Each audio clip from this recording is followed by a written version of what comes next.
네, 안녕하세요, 원장님. 네, 안녕하세요. 여러분의 건강지킴이 노동훈 원장입니다. 네, 원장님, 이제 가족력이라는 게 요즘 굉장히 많이 쓰는 말인데, 만약에 우리 부모님, 할머니, 당뇨나 뇌졸중이 있어서 돌아가셨다 라는 얘기를 들었을 때 내가 당장 해야 될 어떤 검사, 이런 것들은 어떤 게 있는지 궁금합니다.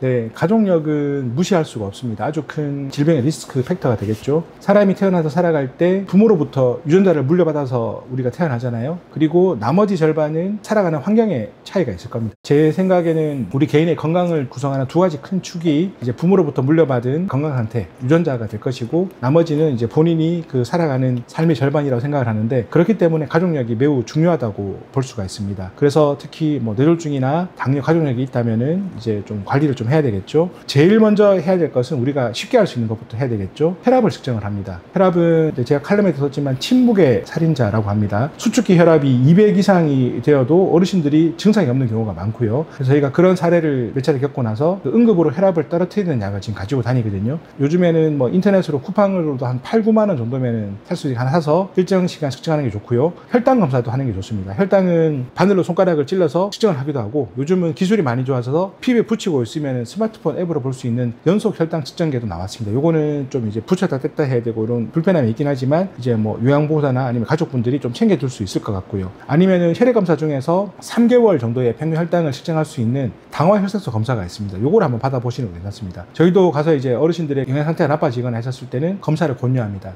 바늘로 찌르기는 좀 힘드실 수가 있으니까 요거는 인슐린 주사를 맞는 분들이 주로 하시고요. 그게 안 되면 이제 가족분들이 연속 혈당 측정기로 체크해 주시면 좋고, 아니면 저희 같은 이제 의사나 간호사가 하게 되면은 3개월 당화혈색소를 검사를 해서 거기에 맞게 이제 식습관을 조절을 하고 약물 치료 시작하는 게 좋을 것 같고요. 그다음 마지막으로 이제 우리가 콜레스테롤이라고 말하잖아요. 그 혈액 속에 있는 이제 그 지방 성분을 확인하는 겁니다. 총 콜레스테롤이 있고 LDL 콜레스테롤이 있습니다.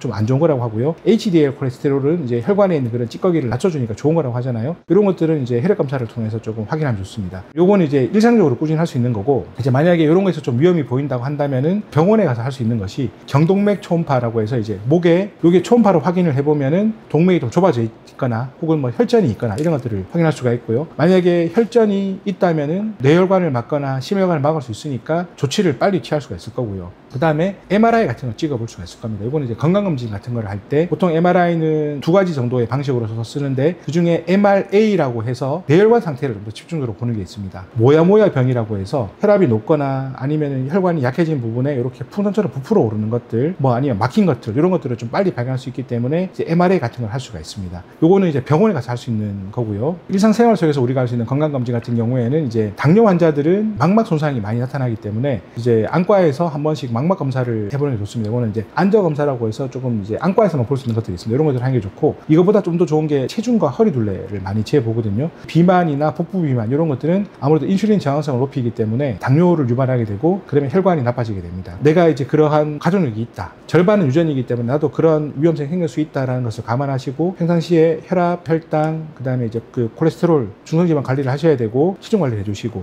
타고난 유전자는 우리가 바꿀 수가 없지만 나머지 절반이 그 생활 습관을 통해서 이런 가족력으로부터 벗어날 수 있게 됩니다. 제가 이제 꾸준히 실천하시는 분들을 제가 가끔 보는데, 최근에도 이제 방문을 했던 어머님 같은 경우에는 이제 여러 가지 병에 걸쳐서 누워 계시고 당뇨가 심하게 왔던 분이 계신데, 그분도 이제 그렇게 한번 쓰러졌다가 다시 일어나서 본인이 이제 걸었을 때 스스로 측정을 해보니까 꾸준히 유지가 되는 것을 확인을 하셨고, 이후에는 식사를 하시면 일정한 거리를 꼭 걷고 오시더라고요. 그렇게 이제 생활 관리를 해주신다면은 이제 가족력도 이길 수 있다고 저는 생각을 합니다.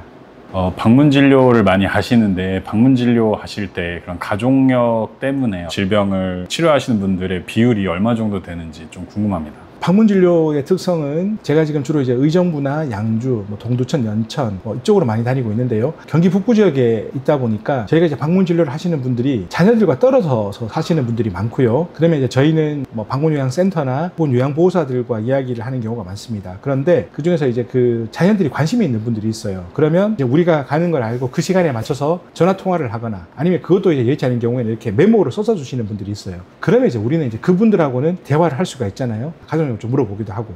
아직까지 그 퍼센트가 5%를 넘지 않는 것 같아요. 그러니까 어떻게 보면은 이 방문 진료라는 것이 바쁜 현대인들이 부모님들의 건강을 챙기기가 어렵기 때문에 그 공백을 메워주는 것인데, 그 진료하는 현장에 자녀들이 오기가 어려운 경우가 많거든요. 최근에 양주에 갔던 그 어머님도 저희랑 이제 진료를 마치고 나서 하셨던 이야기가, 우리 아들, 딸들이 서초와 사당에 살아. 근데 멀어서 못 와.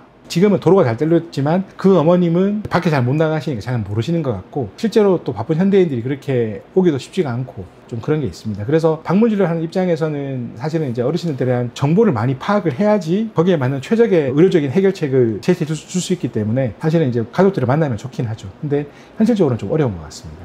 네, 감사합니다. 네, 감사합니다.